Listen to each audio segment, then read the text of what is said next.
আমি শফিকুল ইসলাম মাসুদ।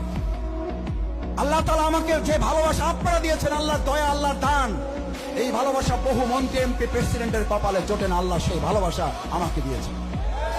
আমার পরিবার আমাকে বলে, মন্ত্রী, এমপি, প্রেসিডেন্ট, প্রধানমন্ত্রী হওয়ার পর মানুষ যে ভালোবাসা পায়, আল্লাহ তোমাকে তার আগেই তো তা দিয়েছে, সে তোমার দরকার কি? আমি বললাম আমার দরকার নাই।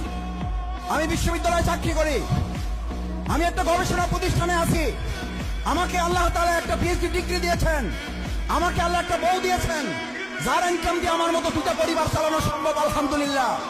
সুতরাং আমার এমপিগিরি করে খাওয়ার দরকার নাই, বরং এমপিগিরির যা টাকা আল্লাহ তাআলা আমাকে দিবেন, যদি আল্লাহ কবুল করেন আর আপনারা যদি চান, আমার এমপিগিরির সমস্ত সম্পদ বাউফলের কল্যাণে আমি নিবেদিত করব। কথাগুলো শুনছেন নি? এখন বুঝতে পারেন, এখন দরিয়া নিতে পারেন আল্লাহর প্রতি কতটুকু বিশ্বাস আর আল্লাহর প্রতি কতটুকু বয় থাকলে এজন মানুষে এরকম প্রকাশ্যে কথা কয়। এখন অনেক মানুষই তো আছে, অনেক মানুষে নির্বাচন করে, অনেক মানুষে কথাগুলা কয়, অনেক মানুষে নির্বাচনী প্রচারণা করে, কিন্তু আমার দেখা মতো সেরা একটা ভাষণ হয়েছে এই কথাগুলা।